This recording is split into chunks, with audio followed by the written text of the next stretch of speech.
copy playlist on Spotify. Open Spotify on your device, then sign into your account. As you sign into your account, on your library at the sidebar you can see the list of your playlist. In order to copy the playlist, you have to choose the playlist that you want to copy and right click on that playlist. On this box, you have to select Add to Other Playlist and click on New Playlist as we are copying the playlist.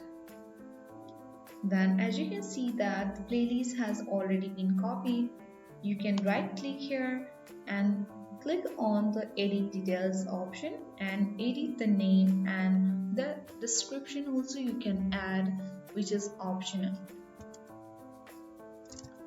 So we can enter the name here of our choice